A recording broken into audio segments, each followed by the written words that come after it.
What's going on, everybody? I just took my daughter to dance, and so I'm waiting for her. Had some dinner, then dropped her off. Let me see something. How do I? There we go. And so so I'm just waiting for her, and so I figured I didn't get the chance to do my Periscope this morning or earlier, and so I figured I would do it now. And so I'm in the car, and so I apologize if it's kind of dark or funky.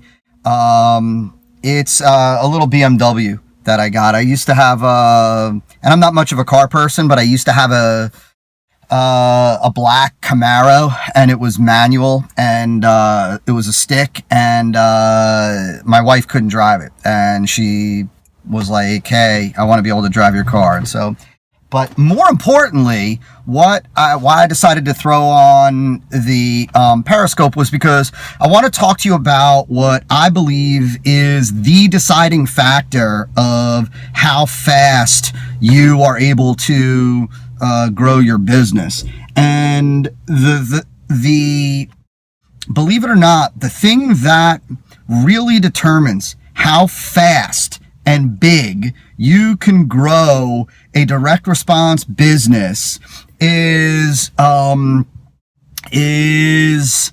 what I call acquisition aggression. Listen to me carefully here, like, right? Get this. And then I'm going to leave you, I'm going to make this really quick, and then I'm going to let you ponder this, in just a bit. And so I call it acquisition aggression because there are really three different ways that entrepreneurs go about trying to acquire customers. There's your typical mom and pop, right? Your typical small business owner that they are looking to extract a profit from every single transaction, whether it's a transaction with, with a brand new customer, whether it's a transaction with a customer, a longtime customer, somebody on their 10th transaction, their 3rd transaction, doesn't matter. To the typical mom and pop entrepreneur, the typical small business owner, their goal is to generate a profit, right? A certain percentage, and their goal is to do that every single transaction. To them, there is no front end, there is no back end. It's all one and the same thing. They don't look at it any differently. All they think about is profit, margin, and generating the same profit. Then you get the next level. The next level of entrepreneur is what I would call the savvier direct response entrepreneur. And if you're digging this, go ahead and give some hearts. Share the love. Thank you. The next level of entrepreneur is the entrepreneur, the savvier direct response entrepreneur that understands the difference between the front end and the back end. They understand that, the front end is all the marketing that you do with prospects in order to convert them into paying customers, right? It's all the marketing that you do in an attempt to acquire new customers. If the front end is all the marketing that you do with prospects, with special offers, with unique incentives, all designed to do one thing and one thing only, and that is to acquire a new customer, right? Or to acquire new customers. And for the savvier direct response marketer, they understand that on the front end, the goal is not to generate a profit, right? The goal on the front end at this level is to break even. All you care about at this level is $1 out the door and $1 back. That means if you spend $100 in traffic, hey Pete, how are you, buddy? If you spend $100 in traffic, all you're looking to do is recoup $100 in sales, right? Basically, at that level, you are acquiring customers for free. There's no money leaving, your bank account isn't going down, right? Money's going out the door as an investment into traffic, and then it's coming back to you in the form of new sales and for new customers and leads, right? And so your goal on the front end at this level is to break even. That's front end, right? And they understand at this level, this second level, that on the back end, it's all about profit, right? That's where you work on growing lifetime customer value, right? By making more and more offers to your existing customers.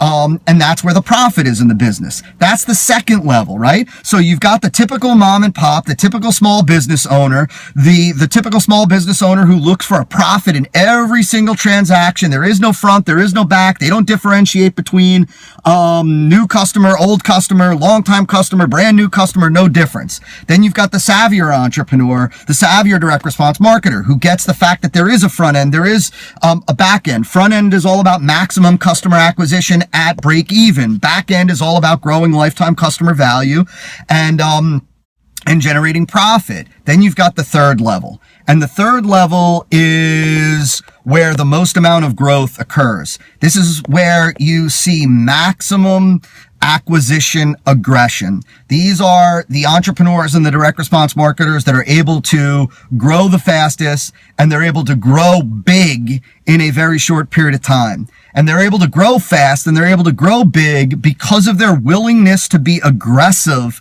with acquiring customers, because of their willingness to be aggressive with what it is that they are willing to invest to acquire a new customer, what they are willing to invest to get a new customer.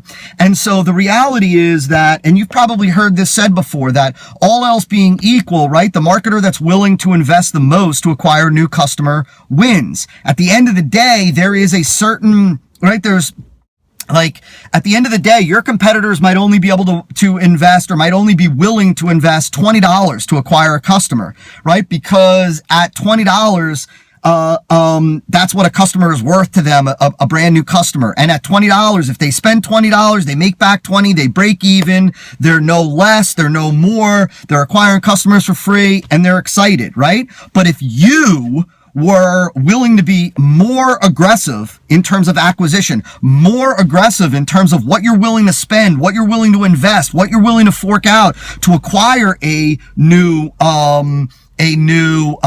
customer, you can dominate, right? All else being equal, the marketer that's willing to spend more, that's willing to invest more in order to acquire new customers is going to win the game, with all else being equal. And so I started off by saying that it's all about acquisition aggression. It's all about how aggressive are you with acquisition. And what I really meant was it comes down to how aggressive are you willing to be with what you are willing to invest to acquire a new customer. Are you willing to go negative, right? That's a very mature position to take, and it requires a couple things that I'll tell you about in a second. But are you willing to go negative? Meaning, if the average new customer spends $10 with you, let's say on average, that's what the average new customer spends with you, the very first transaction with you. Well, are you willing to spend $10, right? Break even. We said already the typical mom and pop is only willing to spend $8 or $7 because they want to extract out 20% or 30% profit, right? So they're only willing to spend $7, let's call it, to acquire a customer, right? Whereas the savvier direct response marketer who's willing to go break even is willing to spend $10 to acquire a customer. Cool. But what about if you were willing to spend $12 or $13 or $14 or $15? Right? Where you can spend $5 more per customer to acquire them for your marketing, for your ad spend, in your pay-per-click costs, in your cost per lead, in your cost per acquisition, right? Like, you know what I'm saying? And so think about that. You would dominate. Now that means that you're going negative, because that means every time you get a customer, they only spend $10 with you, but you laid out 15 to acquire them. So you're negative $5 has gone out of your bank account. But I want you to understand that the savviest direct response marketers understand that this business is the back end. This business is the back end. The profit is the back end, right? The back end is the profit. The back end is where you make all of your money. Yes, the front end is where stability and consistency comes from in your business, acquiring new customers and being able to do that. Yes. But the profit is in the back end. The profit is in the second transaction, the third transaction, the fourth transaction, the fifth transaction, right? And so if you know on average how many transactions your average customer partakes or participates with you, and you know what the average amount of money is that the typical average customer spends with you in their second transaction, in their third transaction, in their fourth transaction, in their fifth transaction, well then so what if you go think about it in the form of customers, like you are investing in a stock. And so I want you to think about it that way. When you invest in a stock, you lay out a certain amount of money today because you know what that certain amount of money will be worth. Think about it. That's what we're doing when we're acquiring customers. That's what acquisition aggression is all about. It's all about how aggressive are you willing to be with what you're willing to invest to acquire a new customer. Think about it. And remember, the marketer that's willing to invest the most wins the game. So with that, I am out of here. If you got value from today, go ahead and heart it up a little bit. Share it with your friends. I'll be back tomorrow somewhere between noon and 1 p.m. Eastern time. Going to be doing these Monday through Friday. And so I'll see you guys and gals tomorrow. And so take care, everybody.